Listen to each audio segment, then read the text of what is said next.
میری شادی ہوئی ہے کرن جی کے ساتھ، وہ ہندو ہیں. میری پہلی شادی ہوئی تھی رینا جی کے ساتھ، وہ ہندو ہیں. میری جو دو بہنیں، ایک بڑی بہن ہے ایک چھوٹی بہن ہے، دونوں کی شادی ہندوؤں سے ہوئی ہے، ان کے پتی دونوں ہندو ہیں. اسی لیے قرآن کی آیت سورہ بقرہ کی سورہ نمبر 2 آیت نمبر 221 میں اللہ تعالیٰ فرماتے ہیں کہ آپ مشرکہ سے شادی نہیں کر سکتے جب تک وہ ایمان نہ لائے. مطلب جو غیر مسلم ہیں اور شرک کر رہی ہے اس سے آپ شادی نہیں کر سکتے جب تک وہ ایمان نہ لائے. اور ایک ایمان لانے والی عورت چاہے کتنی بھی بدصورت ہو وہ ایک مشرکہ سے بہتر ہے. اور آگے آیت کہتی ہے کہ لڑکیاں مشرک لڑکے سے شادی نہیں کر سکتی جب تک وہ ایمان نہ لائے.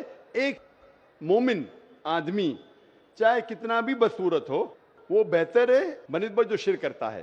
اس کی وجہ یہ ہے کہ اسلام میں لکھا ہے کہ اگر آپ خدا کے علاوہ کسی کو اور پوچھتے ہیں، کسی اور کی عبادت کرتے ہیں، یہ سب سے بڑا گناہ ہے. اور اللہ تعالیٰ فرماتے ہیں سورہ نساء میں سورہ نمبر 4 آیت نمبر 48 میں اور سورہ نساء سورہ نمبر 4 آیت نمبر 116 میں کہ اللہ سبحانہ و تعالیٰ اگر چاہے تو کوئی بھی گناہ کو معاف کر سکتا ہے لیکن شرک کو کبھی نہیں معاف کرے گا. اگر ایک انسان مشرک جیسا مر گیا تو اللہ تعالیٰ کبھی بھی اسے معاف نہیں کر سکتا، کیونکہ مشرک وہ شخص ہے جو شرک کرتا ہے. اور یہ سب سے بڑا گناہ ہے کیونکہ ہمارا خالق، ہمارا مالک، ہمارا ایشور، ہمارا خدا، ہمارا بھگوان اگر ہم اس کو گالی دیں گے، یہ سب سے بڑا گناہ ہے. جس نے ہمیں زندگی دی، جس نے یہ ساری چیزیں ہمیں دی دنیا میں، اگر ہم اس کو گالی دیں گے، اس کے علاوہ کسی اور کی عبادت کریں گے، یہ شرک ہوا. تو اسی لیے اسلام میں اجازت نہیں ہے کہ ایک مسلم لڑکا یا لڑکی کوئی مشرک لڑکا یا لڑکی سے شادی کرے، یہ اجازت نہیں ہے. اسی لیے شادی کے لیے شرط ہے کہ دونوں کا ایمان ہو.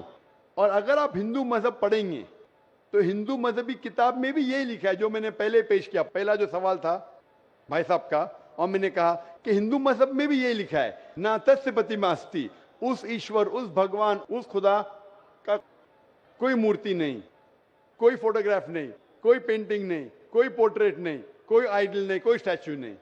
اگر یہ مان لے کہ کم از کم جو یکساں ہے ہندو اور اسلام کے مذہبی کتاب میں، کم از کم اس کے اوپر عمل کرے تو اکثر ہمارے مشکلات دور ہو جائیں گی. جو یکساں نہیں ہے اس کو کل ڈسکس کر سکتے. اور اگر آپ تحقیق کرتے ہندو مذہب کی کتاب پڑھتے اور اسلام مذہب کی کتاب پڑھتے، دونوں میں لکھا ہے خدا ایک ہے، دونوں میں لکھا ہے کہ خدا کا کوئی بت نہیں ہے، دونوں میں لکھا ہے کہ خدا کے علاوہ کسی اور کی عبادت نہیں کرنا چاہیے، دونوں میں لکھا ہے کہ آخری پیغمبر محمد صلی اللہ علیہ وسلم میں، دونوں میں لکھا ہے کہ شراب نہیں پینا چاہیے. میں حوالے دے سکتا ہوں اور میں تقریر ایک دیا ہوں، similarities between Islam and Hinduism, اسلام اور ہندوازم میں یکسانیت دونوں کتاب میں. آپ اگر پڑھیں گے قرآن مجید میں سورہ مائدہ سورہ 5 آیت نمبر 90 میں لکھا ہے کہ شراب پینا حرام ہے. اب Manusmriti chapter number 9 verse number 225 پڑھیں گے، اس میں لکھا ہے کہ شراب پینا حرام ہے. اگر آپ تحقیق کریں گے کافی یکسانیت ہے. اسلام مذہبی کتاب میں لکھا ہے قرآن میں سورہ نور میں سورہ نمبر 24 آیت نمبر 30 اور 31 کے اندر حجاب کے بارے میں، عورت کو الحمدللہ حجاب میں ہونا چاہیے، سر سے ڈھکا ہونا چاہیے اس کا جسم. آپ اگر ہندو مذہب کتاب پڑھیں گے رگ وید بک نمبر 8 میں لکھا ہے اور رگ وید بک نمبر 10 میں بھی لکھا ہوا ہے کہ عورت کو اپنے سر کے پلوں کو ڈالنا چاہیے چہرے پہ. ہندو اور اسلام مذہب میں جو مذہبی کتاب میں لکھا ہے، لیکن افسوس کی بات ہے کہ مذہب کے ٹھیکیدار یہ چیز کا ذکر ہی نہیں کرتے. کیوں؟ اسی لیے میں حوالے دیتا ہوں. میں کوئی عالم نہیں ہوں، میں کوئی پنڈت نہیں ہوں، میں اپنے آپ کو طالب علم کہتا ہوں، لیکن میں ہمیشہ حوالہ دیتا ہوں. تو کسی کو بھی شک ہے، کسی کو بھی شبہ ہے تو گھر پہ جا کے چیک کر سکتا ہے، یا انٹرنیٹ پہ جائیے، آپ ٹائپ کرو، وید بھی انٹرنیٹ کے اوپر ہے، قرآن بھی انٹرنیٹ کے اوپر ہے، ٹائپ کرو، ریفرنس ٹائپ کرو، آپ کو حوالہ مل جائے گا.